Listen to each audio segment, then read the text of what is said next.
আপনারা তো কেউ অযোগ্য নন, সকলেই কিন্তু যোগ্য যোগ্য মহৎ যোগ্য। শাস্ত্রকার বললেন মহৎ কৃপাবিনে কোন কার্য সিদ্ধি নয়। কৃষ্ণ ভক্তি দূরের হোক, সংসার না যায় ঘর। যোগ্যজনায় সঙ্গগুণে অযোগ্য যোগ্য হয়। পরশ মনের পরশে যেমন লোহা সোনা হয়ে যায়, না ঠিক তেমনি বৈষ্ণবের অঙ্গের বাতাস গায়ে লাগলে, বৈষ্ণবের চরণ ধুলি গায়ে লাগলে অযোগ্য যোগ্য হয়ে যায়। সবাই মিলে ভক্তের চরণ ধুলি দান করে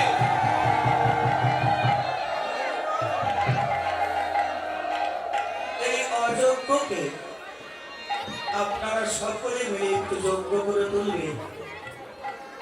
ভগবান যেন তার লীলা কথা তিনি যেন দয়া করে বলিয়ে দেন। হরিবল।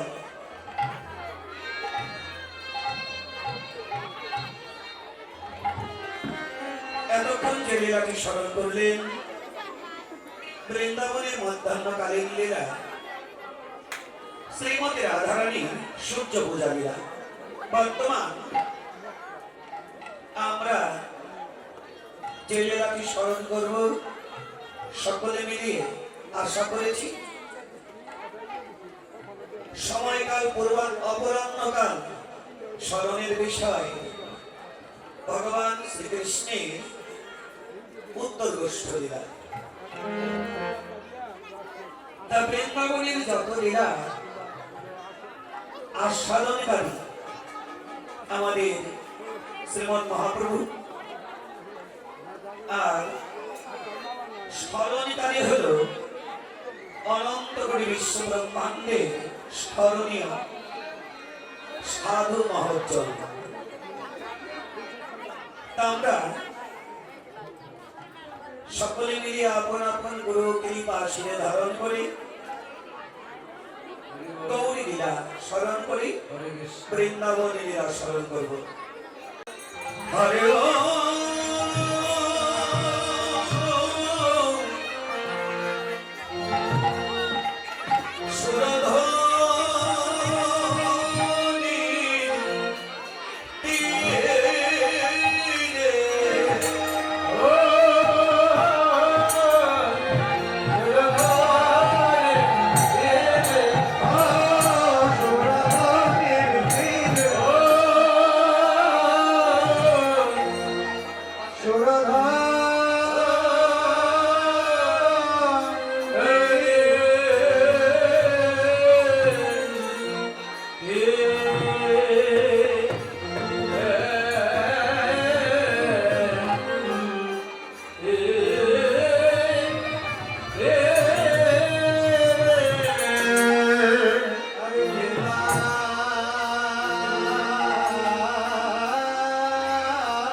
জীবন করে সে মানুষকে ভালোবাসবে, মানুষকে ভালোবাসাই হলো পরম ধর্ম। এটা আমার কথা নয়, শোনরে মানুষ ভাই, সকলের উপরে মানুষ সত্য, তাহার উপর নাই। তাই যে এখানে কথাটা হলো মানুষের মধ্যে ভগবান বিরাজমান। এই মানুষ ছাড়া ভগবানের কোন অস্তিত্ব নেই। আল্লাহ ভগবান যে যাই বলুন, যারা ধ্যান করে, তপস্যা করে, পূজা অর্চনা করে, নামাজ কালাম করে বা মসজিদে যায়, যদি প্রশ্ন করে না আল্লাহ কেমন, ভগবান কেমন, কেউ কি দেখাতে পারবে? পারবে নাকি কেউ? পারবেন না। যাকে দেখানো যায় না, দেখা যায় না, কেবল অনুভব করা যায়। কি দিয়ে? অন্তরের মনসুদ্ধ জ্ঞান অর্জন করে, সত্যের অনুভূতি দিয়ে। ভগবান বস্তুটা হলো সত্যের মূরতি। মহাত্মা গান্ধী একটি গ্রন্থের মধ্যে লিখেছেন, ভগবান কোন বস্তু নয়, আল্লাহ কোন বস্তু নয় যে তাকে দেখা যায়, ধরা যায়, দেখানো যায়। সে হলো সত্যের মূরতি। ইংরেজিতে কথাটা বলেছেন ট্রুথ ইজ গড। এই মধুর একটি কথা বলেছেন, truth is god, god is truth. সত্যই ভগবান, ভগবানই সত্য। আল্লাহ ভগবানকে যদি জানতে হয়, ধরতে হয়, সেই মনুষ্যত্ব জ্ঞান অর্জন করে, সৎগুরুর কৃপা লাভ করে, যদি সেই সত্যকে যদি জীবনের মাঝে কেউ ধরে রাখতে পারে, সত্যর ধ্যান করতে করতে সত্যকে হৃদয়ের মাঝে ধরে যদি কেউ চলতে পারে, তাহলে একদিন ও সত্যের অনুভূতি দিয়ে ভগবানকে অনুভব করা যায়। আমাদের মূল কথা হলো, সত্যিকারই যদি কেউ মানুষের মতো মানুষ হতে পারে, তাহলে সেই মানুষ হলে সকলের মধ্যে ভগবানকে দর্শন করা যায়। সকলের মধ্যে ভগবান থাকেন, কিন্তু দর্শন করাটা বড় কঠিন ব্যাপার। সেই দর্শন করাটা অনেক কঠিন। শুদ্ধ স্বার্থে জ্ঞান, প্রেম, ভক্তি অন্তরে নিশ্চিত না থাকলে, বৈষ্ণবীয় ভাব না থাকলে ভগবানকে দর্শন করা যায় না। এই কথাটাই আমাদের রায় রামানন্দের সঙ্গে মহাপ্রভুর কৃষ্ণ কথা আলোচনা করতে করতে করতে করতে রায় রামানন্দ মহাপ্রভুকে বললেন, প্রভু তোমাকে চিনি চিনি মনে হয়। আগের অনেক ঘটনা আছে, আমি ওইদিকে যাচ্ছি না, একটি কথা বলছি আমি। তোমাকে চিনি চিনি মনে হয়, তুমি সে ব্রজের কানাই, তুমি যে সেই আমাদের নদের নিমাই, তোমাকে তো চিনি ফেলেছি। মহাপ্রভু বলছেন, রামানন্দ এটা কেমন কথা বললে? আমি কেন ব্রজের কানাই হতে যাব? ব্রজের কানাই তো আমার আরাধ্য দেবতা, যার কৃপা বলে আমি আছি। তিনি হলো আমার আরাধ্য দেবতা, তিনি আমার প্রভু।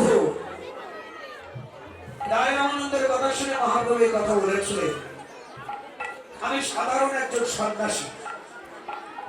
রায় রামানন্দ বলছে, না প্রভু, তুমি আমার কাছে লুকানোর চেষ্টা করো না। তুমি যে কে এটা আমি তোমাকে চিনে ফেলেছি, ধরে ফেলেছি। তুমি আমার সেই ব্রজের কানাই।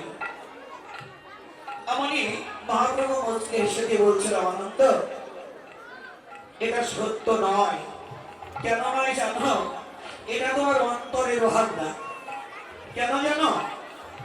সাধন ভজনা করতে করতে, সেই মনুষ্যত্ব জ্ঞান অর্জন করে, ভজন করিতে করিতে যদি কারো অন্তরে এমনই কৃষ্ণ অনুরাগ জন্মে যায়, সেই অনুরাগী ভক্ত শুদ্ধ বৈষ্ণব যারা, সেই বৈষ্ণবের উদয় যদি অন্তরে একবার হয়ে যায়, সকলের মধ্যেই তিনি ভগবানকে দর্শন করতে পারেন। এই কথাটা বলেছেন মহাপ্রভু নিজে রায় রামানন্দকে। শুদ্ধ বৈষ্ণব যদি একবার কেউ হতে পারে, বৈষ্ণবদের দর্শন এমনই হয়। তা যাই হোক, এটা কর্মগুণে অর্জন করতে হবে।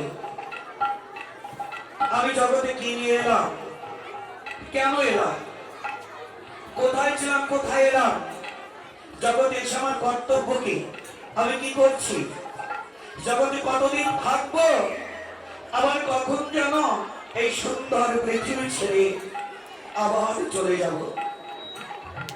এই আত্মতত্ত্ব জ্ঞানগুলি উপলব্ধি করতে হবে সদ্গুরুর চরণ আশ্রয় করে। যাই হোক, আমরা এবার লীলা প্রসঙ্গে চলে যাব।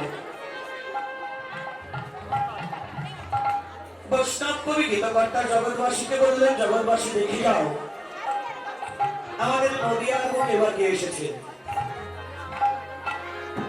সেই গোলকের হরি, গোলকের আসন পরি হরি, গোলকের উচ্চ আসন ছাড়ি নদিয়ায় কামালের বেশ ধারণ করি, জীবের দাবে দাবে দিয়ে ভক্তের চরণ ধুলারে দিয়ে বরাবরি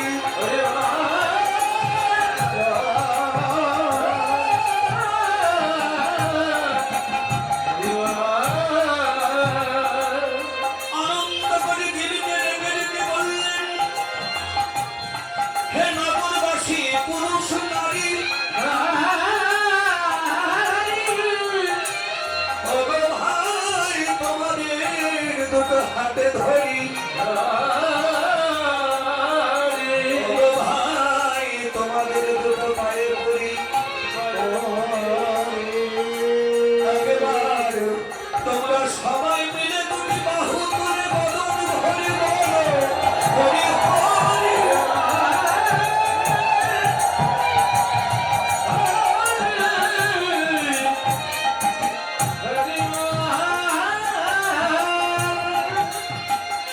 আহা মরি মরি নদিয়ায় কে মাধুরী, এবার নিজে হরি হয়ে নিজের বদনে বলছেন হরি হরি। নিজ মুখে নিজ নাম উচ্চারণ করে নয়ন জলে ভাসলেন কাঁদলে। আর সুরধনীর গন্নার কোলে নিয়ে নতুন একটি খেলায় মেতে উঠলে। বহিরঙ্গ ভক্তগণকে সঙ্গে করে নতুন একটি খেলা খেলছে। কি খেলা খেললো? ওই খেলাটার নাম সংকলন করেছে বৈষ্ণব কবি গীতকর্তা। হরি ও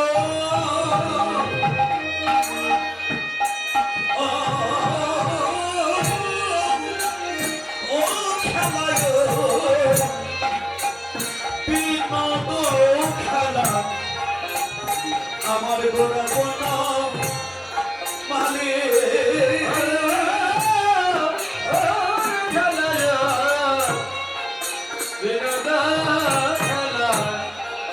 আমার গোনা গোনা মালে আরে খেলায় বিনোদ খেলা আমার গোনা গোনা মালে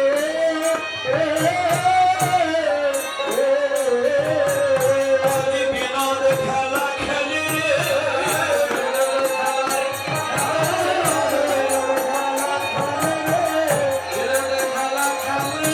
আমাদের প্রাণে গৌর বিনোদিয়া, বিনোদ খেলা খেলে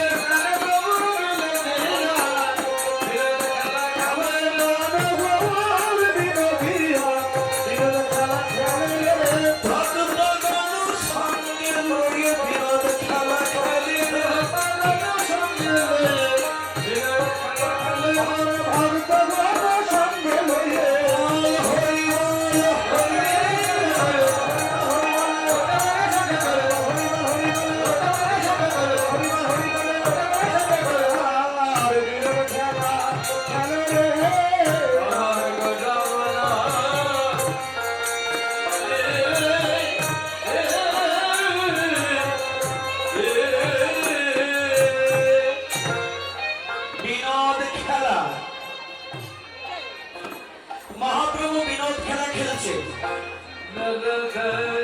বিনোদ খেলার শব্দের হরিবল।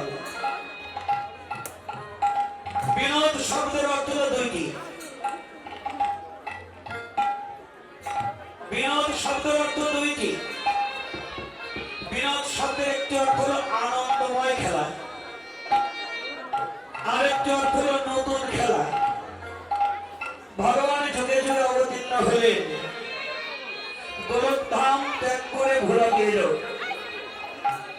যুগে যুগে এলো, কিন্তু কোন যুগে কোন কালে কোনদিন যে খেলাটা ভগবান খেলেন নাই। নতুন খেলা, আরেকটি অর্থ হলো আনন্দময় খেলা, যে খেলা খেললে জীবের পরমাত্মা বিনোদিত হয়,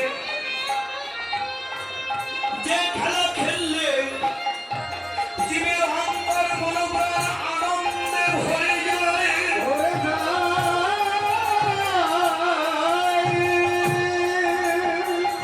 যে খেলা খেললে অন্তরের অভাব অনটন, চাওয়া পাওয়া দুঃখ বেদনা চলে যায়, যে খেলা খেললে জীবের কোনো পরাজয় ঘটে না, খেললেই জয়,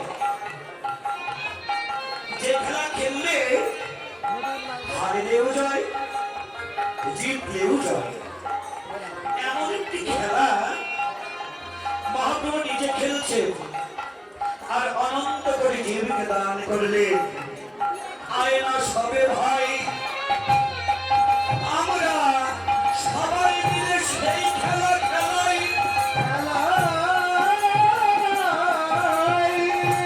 যে খেলা খেললে দিবে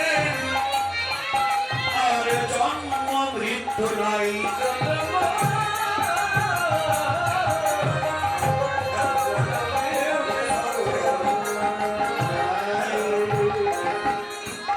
যে খেলা খেললে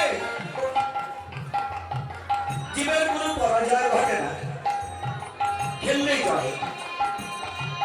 তার মধ্যে একটু ব্যবধান আছে, কারো আগে কারো পরে। হরিনামের খেলায় তাহলে আগে জয়লাভ করতে পারে কে? বৈষ্ণব আচার্য গীতকর্তা বলেছেন, হরিনামের খেলায় তাদেরই জয়,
হরিনামের খেলা খেলছে, অনন্ত করে জীবের পরাজয়, জীবের দুঃখ বেদনা ভগবান সইতে পারছেন না। এই দুঃখ বেদনা জীবের পরাজয় থেকে, দুঃখ বেদনা থেকে মুক্তির উপায় একমাত্র হরিনাম। দুঃখ বেদনা জ্বালা যন্ত্রণা থেকে যদি মুক্তি পেতে চাও, তাহলে সময় ভক্তে সদ্গুরুর যুগল চরণ আশ্রয় করে ভজনের বীজ হৃদয় ক্ষেত্রে বপন করে হরি নাম প্রেমের মালা কণ্ঠে ধারণ করে সাধুগুরু অষ্টমের মাঝে এসে বদনে হরি বল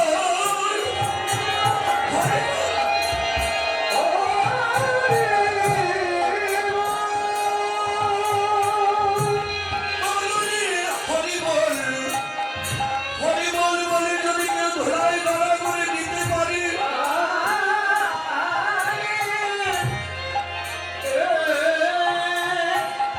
তার জীবনের দুঃখ বেদনা জ্বালা যন্ত্রণা সব চলে যাবে। শুধু তাই নয়, হরিনামের মধ্যে যে কত সম্পদ আছে, কত সম্পদ যে আছে এটা নির্ণয় করা যায় না। মহাপ্রভু বলেছেন, এটা আমার কথা নয়, মহাপ্রভু কোন গ্রন্থ আদি লিপিবদ্ধ করেন করেছে নাকি? তবে নিজের হাতের লেখা 8টি শ্লোক আছে।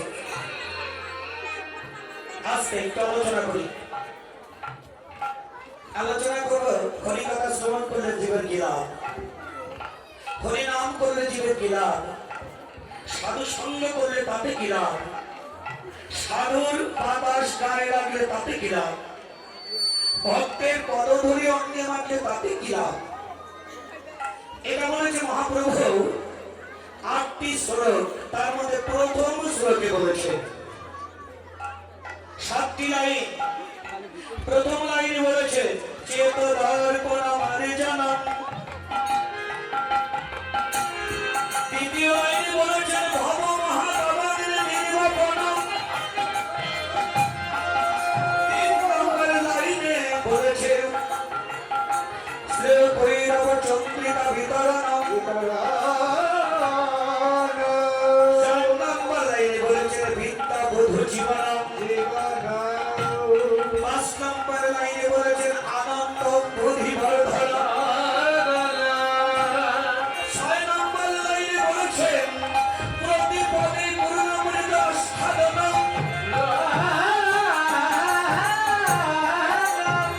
7 নম্বর লাইনে বলেছেন সর্ব আত্মা চিরতন, পরমা বিজয়তে শ্রীকৃষ্ণ সংকীর্তন।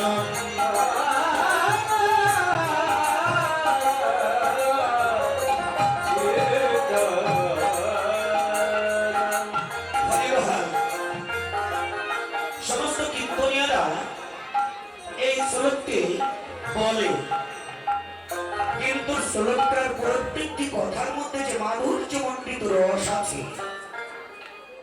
এটা অনেকে আমরা বুঝি না।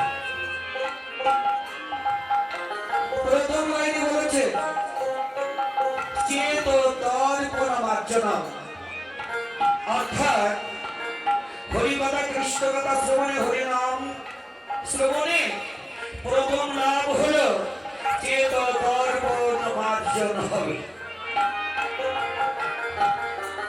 এবার দ্বিতীয় লাইনে বলেছে দ্বিতীয় লাভ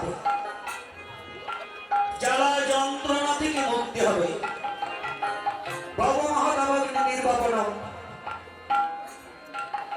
সমস্ত জ্বালা যন্ত্রণা জীবের অন্তরে যে দুঃখ বেদনা জীব জ্বলছে, এই দুঃখ বেদনা থেকে মুক্তি পাওয়ার একটাই জায়গা আছে তোমার অন্তরে, যত দুঃখ বেদনাই থাকুক না কেন।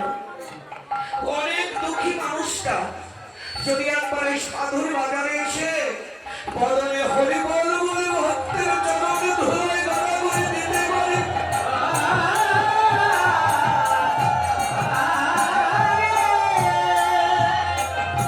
তার জীবনে ওই দুঃখ বেদনা জ্বালা যন্ত্রণা অন্তর থেকে চলে যাবে। এবার 3 নম্বর লাভ শ্রেয় কৈরব চন্দ্রিকা বিতরণ, অর্থাৎ অন্তরের ময়লা আবর্জনা আগা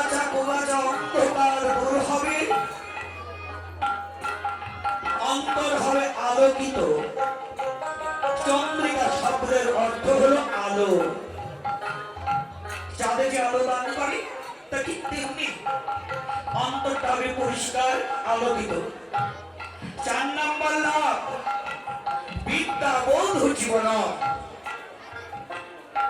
সাধু সঙ্গ করতে করতে করতে করতে ভক্তের পদ ধরে গায়ে লাগাতে লাগাতে কৃষ্ণ করে ভক্তি বিদ্যা অর্জন করা যাবে।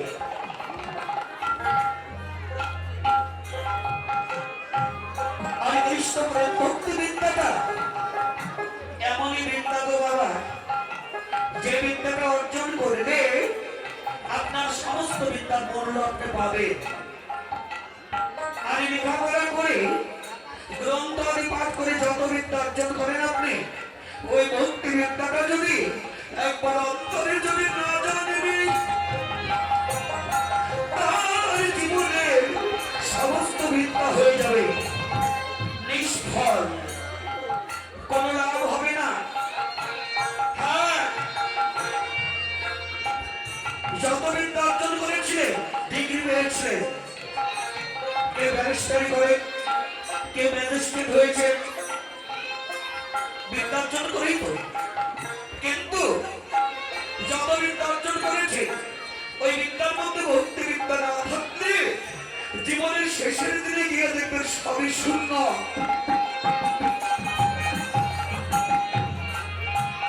বামে এক লিখে যেমন ডাইনে একটা শূন্য দিলে 10 হয়, আর একটা দিলে 100 হয়, আরো একটা দিলে 1000 হয়, আরো একটা দিলে 10,000 হয়।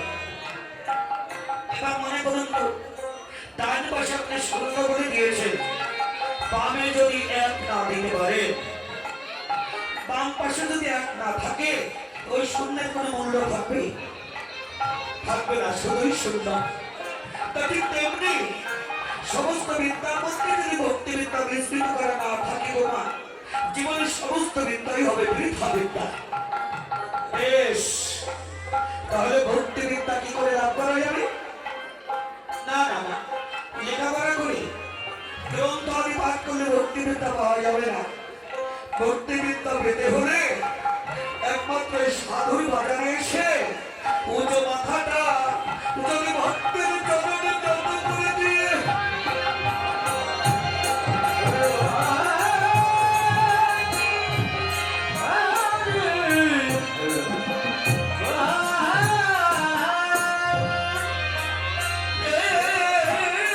ভক্তের চরণে ধুলায় কেউ যদি গড়া করে দিয়ে ভক্তের চরণ ধরে যদি গায়ে লাগাতে পারি,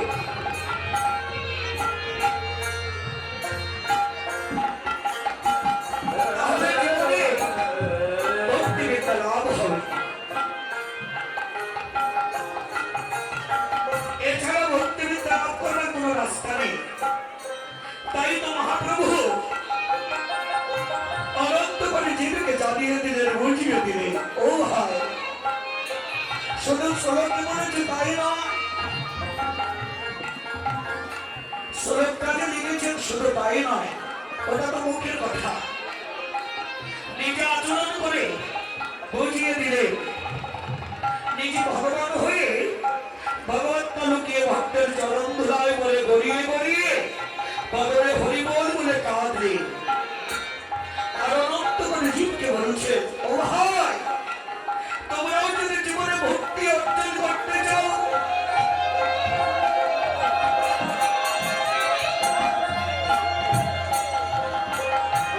জীবনে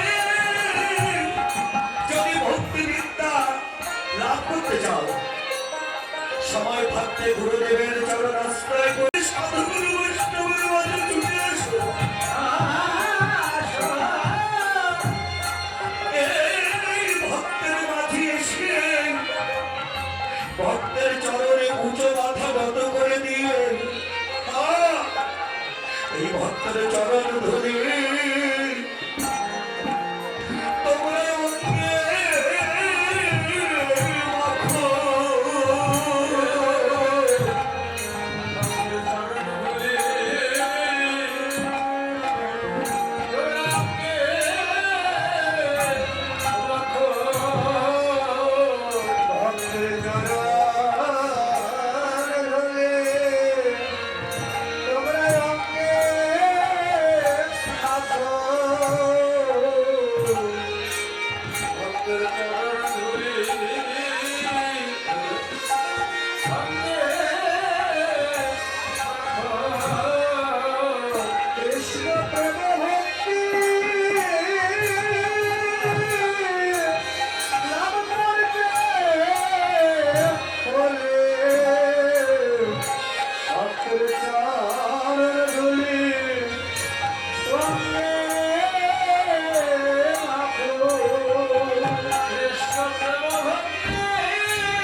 ভক্তের চরণে ধুলি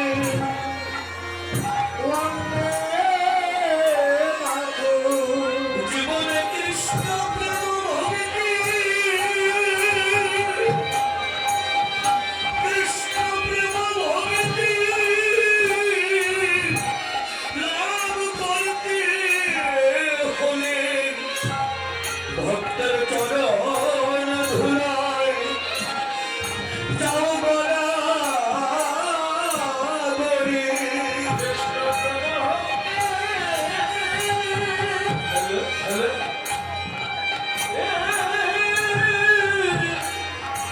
লাভ করতে হলে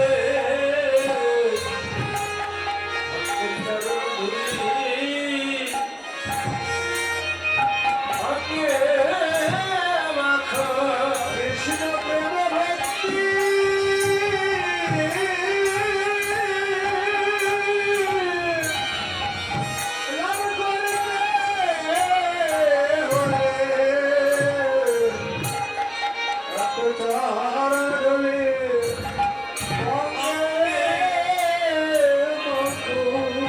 কৃষ্ণ প্রেম ভক্তি লাভ করতে হলে ভক্তের চরণ ধুলায় যাও বরাবরে।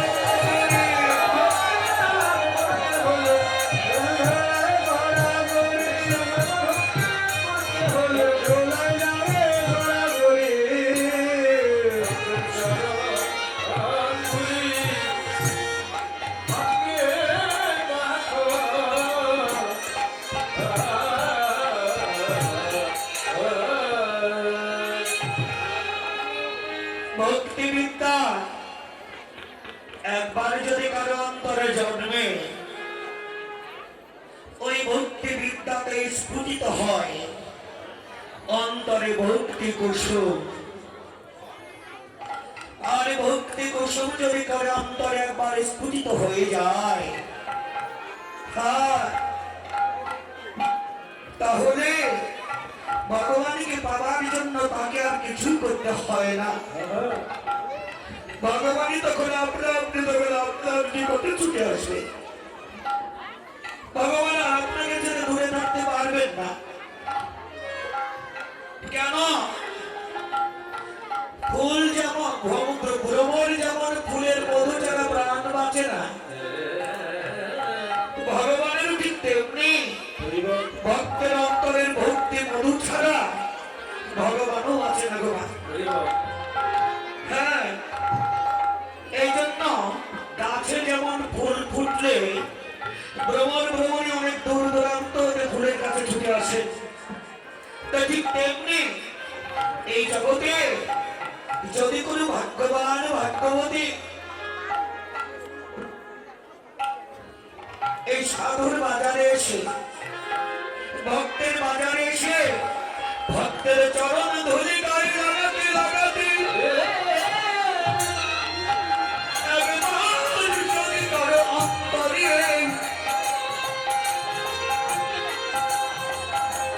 ভক্তি কুসুম যদি বিকশিত হয়, তাহলে ভ্রমণের মতো ওই ভক্তের কাছে ভগবান আসবেই আসবে। সেই ভক্তি লাভ করবার রাস্তা হলো ভক্ত সঙ্গ। ভক্তি সম্পদ ভগবানের কাছে নেই, ভক্তি আছে একমাত্র ভক্তের কাছে। ভক্তের চরণে যত মাথা নত হবে তত ভক্তি লাভ হবে।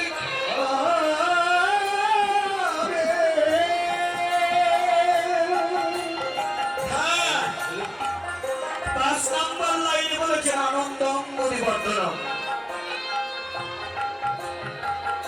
ভক্তি লাভ করে একবার যদি ভগবানের সঙ্গে যদি কারো মিলন হয়,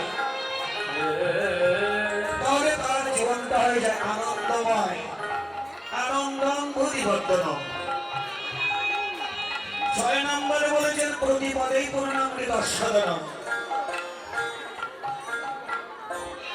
প্রতিপদ অমৃতের সাধন, যে লীলা আপনারা স্মরণ করছেন, এই লীলাকে ভক্তি শাস্ত্রে বলেছেন অমৃতের সাগর। লীলা স্মরণ চিন্তন ধ্যান করতে করতে একবার যদি লীলা সাগরে কারো ডুবে যাওয়ার সৌভাগ্য হয়ে যায়,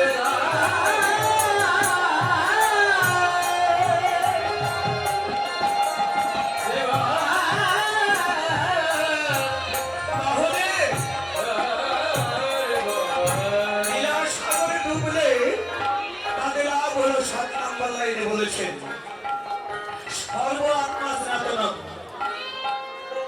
অর্থাৎ দেহটার মধ্যে আছে 5টা আত্মা, 6টা রিপু। যে রিপুর কারণে জীব কৃষ্ণর মুখে হতে পারছেন না, ভজনের পথে জীব চলতে পারছেন না, ভজনের পথে যেতে চাইলে ওই রিপু এসে বাধা দেয়, রিপু এসে বাধা দেয়। তাই সমস্ত রিপুগুলি একটা মানব দেহের মধ্যে আছে মা। এই জন্য অমৃতের সাগরে ডুবলে স্নান করলে ওই রিপুগুলি শুদ্ধ হবে, শুদ্ধ হলে ওরাও তখন কৃষ্ণ ভক্ত হয়ে যাবে। ওই ভজনের পথে আপনাকে বাধা তো দেবেই না, ওই রিপুগুলি কৃষ্ণ ভক্ত হয়ে কলজনে প্রার্থনা করবে, প্রার্থনা করবে, ও ভাই তুমি তো কৃষ্ণ ভজনে যাচ্ছ, আমি তো কৃষ্ণ ভজন করতে পারি না, জানিও না কি করে করতে হয়। তবে তুমি যদি বান্ধব হয়ে আমাকে একটু নিয়ে যাও, তাহলে তোমার মতো কৃষ্ণ ভক্তের সঙ্গে আমিও কৃষ্ণ ভজনে লেগে যেতে পারব।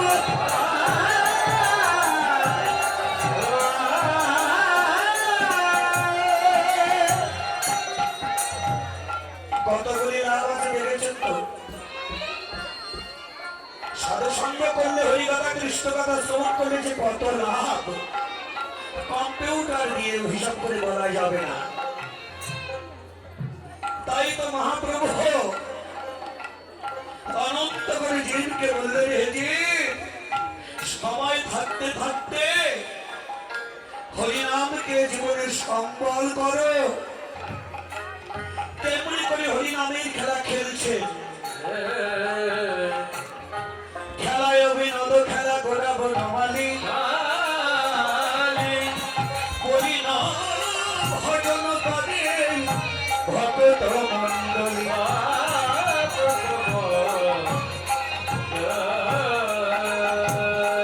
ভজন লীলায় মগ্ন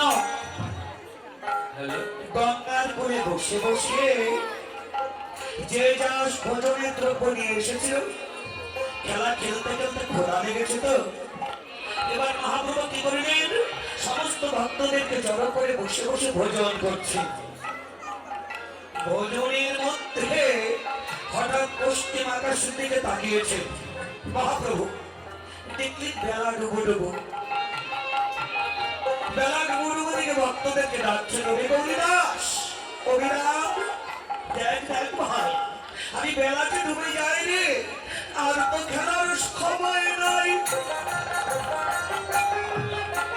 আর খেলার সময় নেই, বেলা ডুবে যায়। হরে ও